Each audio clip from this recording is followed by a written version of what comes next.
आज के इस वीडियो में सल्तनत वंशों के क्रम और उसके संस्थापक को याद करने की ट्रिक के बारे में जानेंगे। और सल्तनत वंश के बाद इसमें मगध साम्राज्य के प्रमुख राजवंश को क्रम के अनुसार याद करेंगे। तो पहला ट्रिक जो सल्तनत वंश के क्रम और उसके संस्थापक को याद करने का ट्रिक है।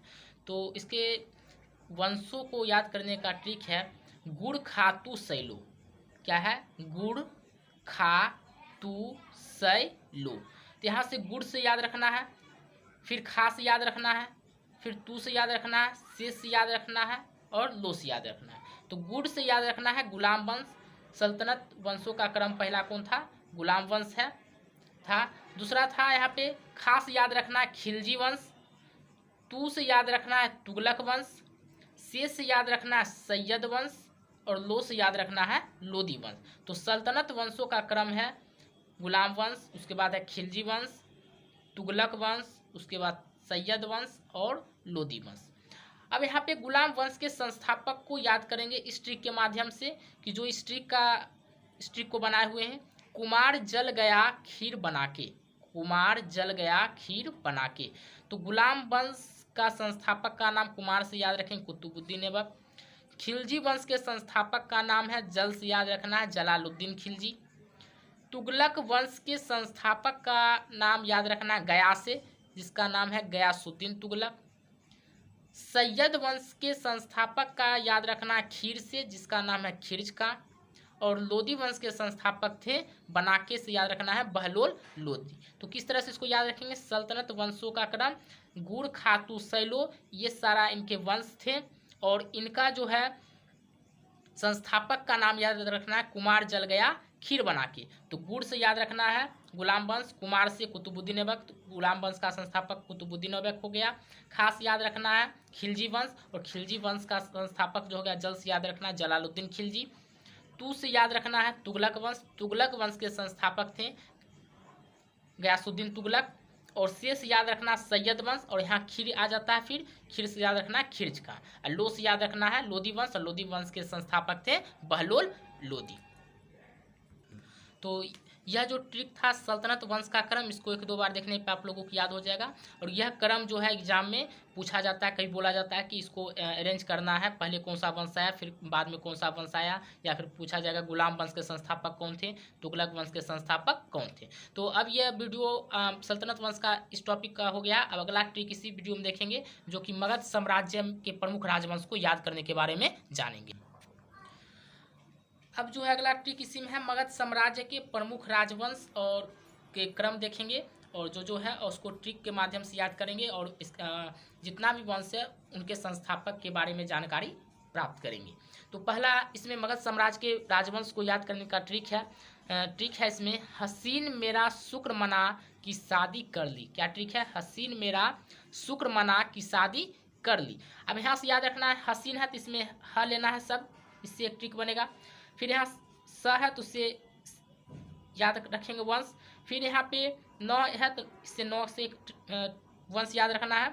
फिर मेरा से यहाँ पे एक वंश है तो मेरा यहाँ पे लिख दिए। फिर शुक्र है तो शुक्र का सु लेना है, सु से एक वंश आएगा। क है तो क से एक वंश आएगा। फिर ये सारा जो था मना की ये ट्रिक को याद करने के लिए दिया हुआ था। और यहाँ पे शादी है तो शादी से एक वंश याद रखना है। तो पहला था ह, तो ह से याद रखना हर्यक वंश। हर्यक वंश थे मगध साम्राज्य के पहला वंश जो थे कौन थे? हर्यक वंश। फिर कौन सा वंश आए मगध में? शिशुनाग वंश आए। फिर कौन सा वंश आए? नंद वंश आए। फिर मेरा से याद रखना है नंद वंश के बाद मौर्य वंश आए। सु से याद रखना है सुंग वंश आए। फिर क से याद रखना है कन्नौ वंश आए। और शादी से याद रखना है सातवाहन वंश आए। अब इसमें देखना है कि सभी के जितना भी वंश थे उसके संस्थापक कौन थे। तो हर्यक वंश के संस्थापक बिंबिसार हुए। फिर शिशुनाग वंश के संस्थापक शिशुनाग हुए। नंद वंश के संस्थापक महापद्मानंद हुए।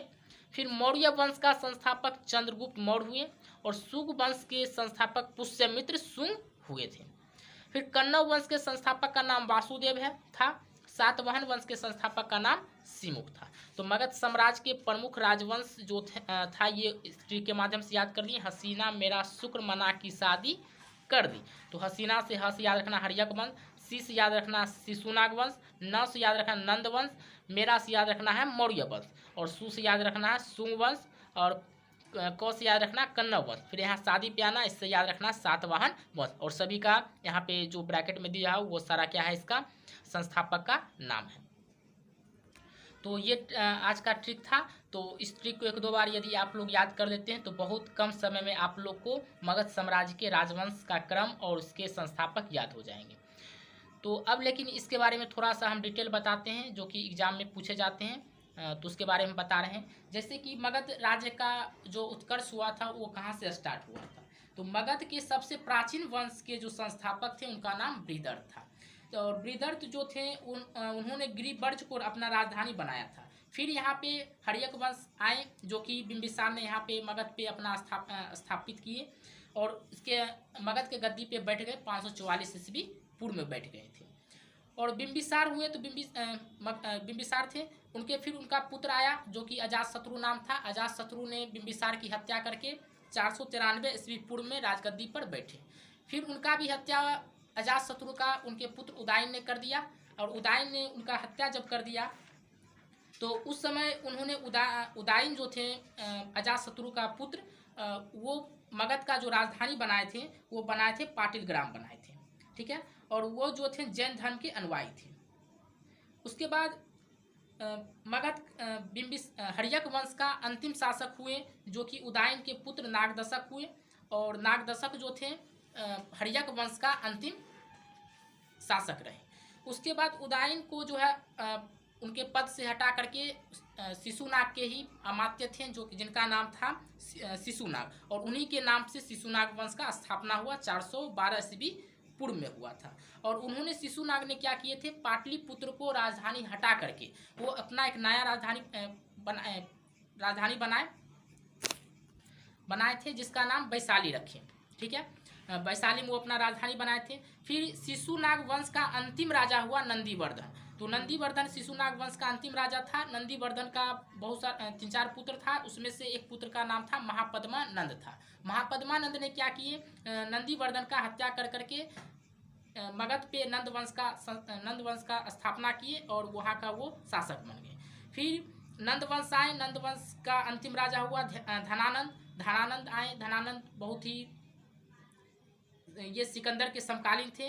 फिर धनानंद का जो है को पराजित किए मौर्य वंश के संस्थापक जिनका नाम चंद्रगुप्त मौर्य था। और चंद्रगुप्त मौर्य को वहाँ का शासक बनाने के लिए चाणक्य ने बहुत ही मदद किए थे और वहाँ का वो प्रधानमंत्री बन गए। तो यहाँ से मौर्य वंश का आगमन हुआ। तो मौर्य वंश जो स्थापना हुआ था जिनका कि संस्थापक चंद्रगुप्त मौर्य थे, वो 322 ईस्वी पूर्व में इस गद्दी पर बैठे। लेकिन वो बैठने से पहले वो भी सिकंदर के समकालीन थे जो कि सिकंदर का मृत्यु 323 ईस्वी पूर्व में हुआ। उसके बाद चंद्रगुप्त मगध की राजगद्दी पर बैठे।